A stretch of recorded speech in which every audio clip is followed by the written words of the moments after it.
மாணவர்கள் விடியற் காலையில் எழுந்து படிக்கணும், விடியற் காலையில் எழுந்தால் எல்லாத்துலையும் வெற்றி கிடைக்கணும் நம்ம எல்லாம் சொல்கிறோம். ஆனால் அவங்க என்ன நினைக்கிறாங்கன்னா தவறுதலாக புரிஞ்சுக்கிறாங்க.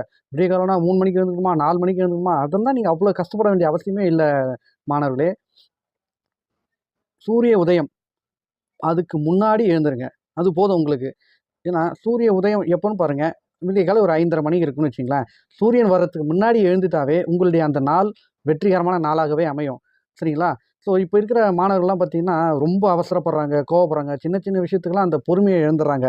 ஸோ இவங்களுக்கெல்லாம் ஒரு எளிய பயிற்சி, ஒரு நிமிட பயிற்சி, அந்த 1 நிமிட பயிற்சி உங்களுடைய அந்த ஒரு நாள் முழுவதும் புத்துணர்ச்சியாகவும், மன அமைதியாகவும், எல்லாவற்றிலும் ஆர்வம் ஏற்படக்கூடியதாக அமையும் அப்படின்ட்டு நான் நம்புகிறேன். அந்த விஷயத்த உங்களுக்கு நான் சொல்லித்தரேன். கவனமாக கேளுங்க. பதிவை முழுமையாக கேளுங்க. அப்போ தான் அந்த பயிற்சி வந்து உங்களுக்கு வந்து எளிமையாக புரியும். சரிங்களா? ஒன்றும் இல்லைங்க. இப்போ காலையில் எழுந்திருக்கிறோம். காலை கடன் எல்லாம் முடிச்சுட்டு டீப்பாக